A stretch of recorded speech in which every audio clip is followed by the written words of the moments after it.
Монгол улсыг 2026-аас 30 он төгжүүлэх 5 жилийн үндсэн чиглэл батлах асуудал яригдж байгаа. Тэгээд маш олон бичиг баримтууд байгаад байна.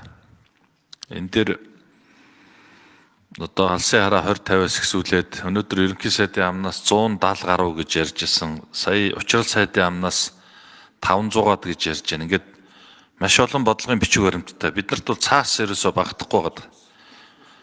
Зөндөө цаас байна. Тэгээд яаж яг бодиттой тэрийг ажил болгох уу гэдэг асуудал байгаа.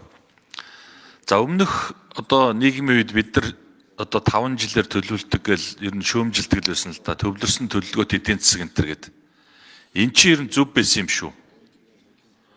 5 жилээр ажиллаа төлөвлөөд тэгээд төлөвлөгөө олсруулад дүгнээд явдаг. Энэ төлөвлөгөөний комисс гэдэг байгууллага ингээд хийгээд явдаг. Эдийн засгийн бүх тооцоолол нь. Тэгээ ерөөсөө энэ эрэлтэд суурилсан нийлүүлэлтийн бодлого гэдэг юм гаргаад тэгээд яг эрэлт нийлүүлэлт хоёр нь балансалж очдөг ийм л зүйл байсан байна. Тэгээ энэ асуудал байхгүй болсноос хойш ерөөсөө эрэлт нийлүүлэлт хоорондоо зөрөөд ингэ явчихдаг. Тодорхой хэлбэл зүгээр хүнсний ногоон дээр ярил л та. Манай бүс нутагт байж гэн нэг жил манжин гайгүй үнд орохоор хүмүүс шуураад дараа нь бүгдээрээ манжин тарьдаг. Тэгээ илүү үйлдвэрлэл яваад тэр манжингийнхаа үнийг унгачдаг. За энэ жил манжин бүтэхгүй байна гэд луун тарьдаг. Иймэрхүү нэг тийм бодлогогүй, захиалаггүй ийм эрэлтэд суйрлаагүй нийлүүлэлт хийгээд ингээд зах зээл дээр илүү үйлдвэрлэл бий болгоод явчихад байна. Тэгэхээр энийг нэг тийм байгууллагатай болёо. Эдийн засгийн хөгжлийн яам энэ асуудлыг хариуцж байгаа гэж байгаа. Тэгээ яам юм чинь бас энийг асуудал хариуцаад явна гэх нь хаашаа зүгээр ер нь нэг тийм яг мэрэгсэн тийм агентлагтай мэрэгжлийн эдийн засгчдаас бүрдсэн агентлагтай бол яасан юм бэ? Энэ дээр улсынхаа шилдэг боловсруучнуудаа авъя. Улс төрчлөгөө авъя. Монгол ардын намаас тэр ардчсан намд ч гэсэн зөндөө сайн эдийн засгч нар байна. Эдрийг авж агаад нэг ийм агентлаг шиг бүтц байгуулад хэдүүлээ тэрүүгээрээ л бүх захиалга тооцоолол хангамж энэ шийдэд явдаг байя гэсэн нэг ийм ажил хэрэг санал тавьмаар байна. За дараагийн асуудал нь энэ Дамдын яам сайдаас энэ бензиний асуудал сая нэг юм болоод ч нэг айхтар бүрэн иларшааг бол байна л да. Хөдөө орон нутгууд яг намрын хэд ажлын цаг дээр бол хангамж дутагдaltaй газрууд байна. Тэгэхээр энэ дээр нэг хоёр асуудал байгаа. Нэг нь дотооддоо үйлдвэрлэх. Дотооддоо үйлдвэрлэх асуудал чинь газрын тус боловсруулах үйлдвэр бол орноо. Тэр ингээд явна. Мөнгө төгрөгийн шийдэгдсэн учраас орно. Энийг харин яаж ажиллах вэ гэдэг дээр одооноос санаа зовж эхлэмээр байгаа. Тэгэхгүй бол нөгөө яг цаг нь болдог. Нөгөө газрын түүхий тосных нь асуудал хүндрэн шүү. Тэгэхээр энийг одооноос бодж яримаар байгаа. Нөгөө талд нь бол энэ савны асуудал. Энэ жил багахан мөнгө тавих шиг л боллоо. Тэгээ тэр бол юу ч болохгүй л дээ. Бид нар тооцоол хийж үзэхэд 3 сарын хэрэглээ хангах нөөцийн савтай болоход 900 тэрбум төгрөг шаардах юм бил. Тэгэхээр энэ бол нэлээ их төсөв шаардна. Тэгэхээр хувийнхантай хамтарч хийх хэрэг гарах баг. Тийм. Тэгэхээр энэ дээр нэг ямар бодлого явж байгаа вэ? 50% хангах тэр түүхий тосныхаа хэрэглээ 1.5 сая тонны тосоо яаж хангах гэдэг дээр одооноос анхаарч явахгүй бол гэдэг дээр нэг асуулт асууч. За энэ мега төслүүд дээр уг нь ороод явж исэн юм аа. Тэгээд мэдэхгүй. Ер нь надад жоохон бүдгэрэл ах шиг энэ кокс хийм, нүүрс хийм гэдэг. Энэ нүүрс хийм чинь манайд байгаа энэ маш их нөөцтэй нүүрснээсээ бид хэд ядаж эхний ээлжинд дизель түвшнийхээ хэрэгцээг хангах. Нүүрснээс түвш гаргаж авах энэ зүйл чи дэлхийд ер нь ердийн зүйл боллоо ш. Тэгэхээр бас давхар нэг ийм бодоод явбал яад юм бэ? 50% энэ шинэ газрын тус боловсруулах үйлдвэрээс хангаад 50% дээрээ алсын жоохон бодлого гаргаад энэ рүүгээ чиглээд судалгаагаа хийгээд ингээд явж ивэл яад юм бэ гэсэн ийм бодол байдیں۔ Тэгэхээр энэ дээр бас салбарын сайдын хувьд ямар бодлого байгаа вэ гэдэг нэг ийм асуулт асууж. За миний хувьд бол зөвхөн өөрийн ихтгэл үнэмшил бол би төр цомхон байх зохицуулт нь энгийн байхад бол өөрсдөө учраа олно л гэж ийм л бодолтой хүн л дээ. Тийм учраас нэг агентлаг байсандаа байгаагүй дээ. бас энэ төлөвлөлт буруу байна гэж хэлэх нь бол өрөөсгөл. Зүгээр төлөвлөлт өөрөө зөв байх ёстой. Төлөвлөлтийн чадвараа бол сайжруулах ёстой.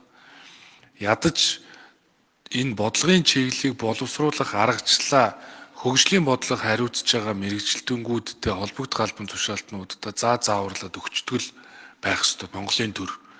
Тийм учраас сая тушаалаар энэ 5 жилийн чиглэлийг боловсруулах аргачлалыг батлаад энэ чиглэлээр хөгжлийн бодлого хариуцсан аймагуудын мэрэгжилтэн газар хилцээхэнд бол сургалтуудыг зохион байгуулсан. Энэ дээр нэгдсэн үндэсний байгууллагын хөгжлийн хөтөлбөр тусалсан. Ингээд биднэрт ямар боломж байсан бэ гэхээр шинжлэх ухааны академид ажилласан. Манай ажлын хэсэгт ажиллаж байгаа манай эрдэмтэн судлаач академич нар тусалсан. Ингээд баг чуулганаараа ороод, их чуулганаар ороод ингээд явхаар шинжлэх ухаанч төлөвлөлт болж болох юм байна. Хоёрт яг энэ бас нэг анх удаага гэж бараг хэлнэ шүү. Энэ бодлогын баримтчиг дээр KPI тавилаа л да. Тэрнээс биш тэр 550-60 бодлогын баримтчиг чинь бол үнэхээр одоо эмх замбраагүй төлөвлөлт бол байсан. Тэгэхээр ер нь ингээд эдийн засаг хөгжлийн сайдаар томилогдсон учраас дээрэс нь ерөнхий сайдын барьж байгаа энэ зарчмыг нь бариад энэ 14 төслийг ч тэр яам болгон дээр байсан төслүүдийг ч тэр нөгөө ирэмдлэх ажлыг нэг дөрвөн бүлэг 15 зүйл аргачлалаар үнэлцэн.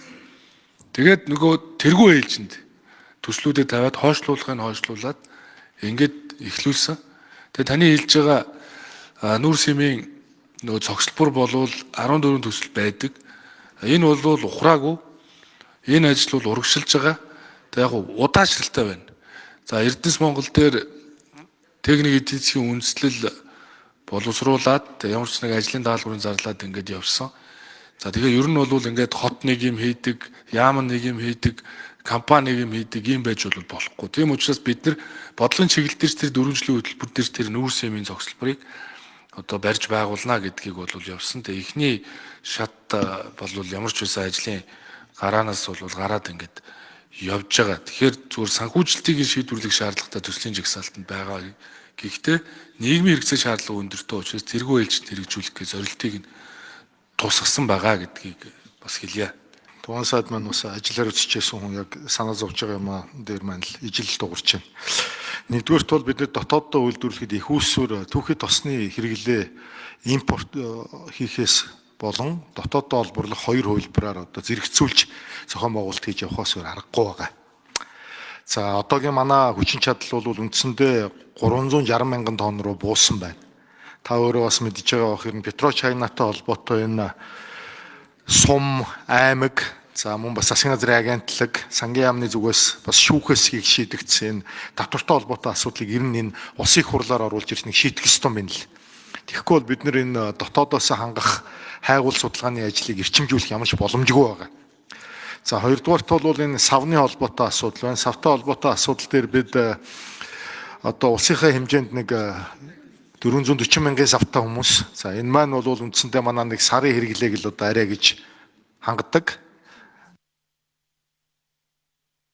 Ер нь бол сүүлийн үед энэ төлөвлөлтөн дээр бас ахиц гарч байгааг бол үгүйсэхгүй. Гэхдээ хэдүүлээ нэг тийм одоо яам сайд засгийн газар солигдохоор ингээ манад биднэрт байгаа одоо юу ч нь ийм л бүтц чи ингээл юм л да. Тэгэл ирээл нөгөө хууч ажиллаж байсан хүмүүсээ солидог. Тэгэхээр энэ төлөвлөлт хариуцсан нэг агентлаг юм уу юу гэдгийг нэг газар нь ингээд тогтвортой ажилтдаг л болмоор бүх юмаа мэддэг салбарын яг тооцооллоо хийчдэг хүмүүсээ авцраад нэг одоо тийм байгууллагатай болъё л гэсэн ийм санал хэлээд байгаа. Энэ дээр бас нэлээд дараа нь одоо тодорхой бас ярилцъя.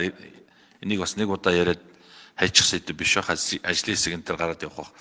За дамжны сайд дээр тэр юугаа гүйцээгээд тодруулаад хэлчих. Тэр одоо бид нар энэ улс төржилтөөс болоод бас энэ орон нутаг аймгийн байгууллагуудаас болоод бас хохироод байгаа асуудал.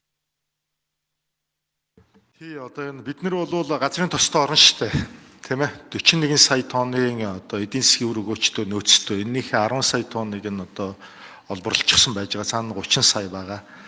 Эннийхээ хүчин чадлыг нэмэгдүүлж хайгуулын ажлыг эрчимжүүлэх зайлшгүй шаардлагатай энэ нөхцөлд 92-93 онд байгуулагдсан бүтээгдэхүүн хуваах гэрээнээс хоош гарсан хуулиар торгуул ногдууллаа, татвар тавилаа гэдэг ийм л маргаа үүсэж байгаа. Дамжуулан татварын асуудал. Энэ асуудлыг бид нэг ажлын хэсэг дээрээ ярилцаад удахгүй их хурлаар оруулж ирнэ гэсэн юм төлөвлөлттэй байна. За хоёрдугаарт бол энэ савны асуудал. Сав нөөц бүрдүүлэхтэй холбоотой стратегийн ач холбогдол бүхий бүтээгдэхүүний нөөц хангамжийг сайжруулах тухай одоо нийт яралтай гормоор барих хуулийг өнгөрсөн засгийн газрын хуралдаанаар бид баталж одоо ажил дүр эрдэс соёлын яамнаас одоо оруулсан. Удахгүй их хуралд нийт яралтай гормоор оруулж ирнэ. Энэ бол их усүрийн асуудал тавигдах юм байна. Бас их хурлын гишүүд маань дэмжиж өгөрөө гэж хүсэж байна.